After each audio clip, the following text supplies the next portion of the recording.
Bonjour à vous tous, j'espère que vous allez bien et que vous profitez du site membre où vous êtes présentement. Marie-Ève Leclerc qui me pose une question, je l'ai juste ici à l'écran. Bonjour, existe-t-il une façon rapide d'identifier les municipalités permettant la location court terme sans avoir à passer à travers toutes les villes et appeler toutes les villes une après l'autre pour savoir qu'est-ce qui existe? Malheureusement, il n'y a pas de site. En tout cas, à ma connaissance, il n'y a pas de site pour être capable de répertorier à chaque endroit où il y a de la location court terme parce que ça varie beaucoup. Il y a, à Québec, par exemple, il y a certaines rues que tu as le droit, puis les rues à côté, tu n'as pas le droit. En rivage aussi, d'un côté du rivage, tu as le droit, de l'autre côté, tu n'as pas le droit. Et même cette semaine, j'ai vu 3 chalets côte à côte. Il y en avait 2 qui n'avaient pas le droit, puis un qui avait un droit acquis, qui avait le droit de faire de la location court terme. Fait que malheureusement, Marie-Ève, il n'y a pas de base de données qu'on est capable d'aller fouiller. Et si tu viens qu'avoir cette information-là, mettons, tu l'as bâtie pour toutes les Laurentides au complet, ça vaut une fortune, ça, parce que tu es capable de savoir exactement avec le zonage qu'est-ce qui est permis, qu'est-ce qui n'est pas permis.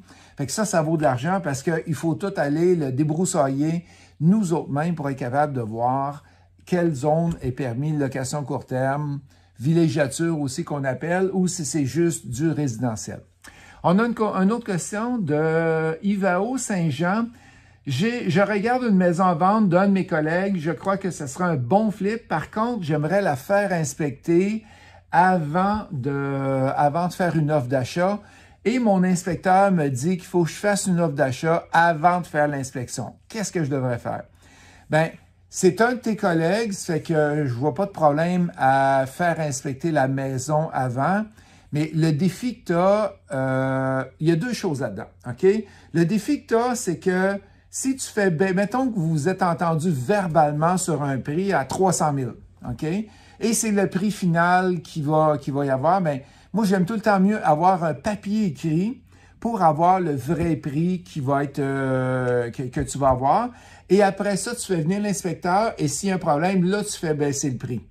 Parce que si vous jasez puis vous dites, je veux la faire inspecter, puis après ça, on déterminera d'un prix. J'aime pas cette technique-là. J'aime mieux y aller par étapes pour faire baisser le prix du vendeur, même si c'est un de tes collègues.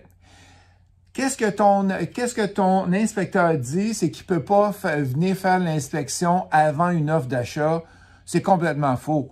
C'est qu'il te conseille de faire l'offre d'achat avant, puis je suis d'accord avec lui, mais il est capable de venir inspecter. J'ai fait inspecter des immeubles qu'il n'y avait pas aucune offre d'achat dessus, puis il y avait un problème avec l'immeuble, et je voulais juste qu'il vienne voir avant que je rentre une offre d'achat, pour être sûr que tout était correct. C'est sûr que là, ça, c'est à mes débuts. Présentement, je fais tout le temps l'offre d'achat et après ça, je fais l'inspection. Tu vois, cette semaine, je viens de rentrer une grosse offre d'achat. Vous allez probablement en entendre parler sur mon réseau Facebook.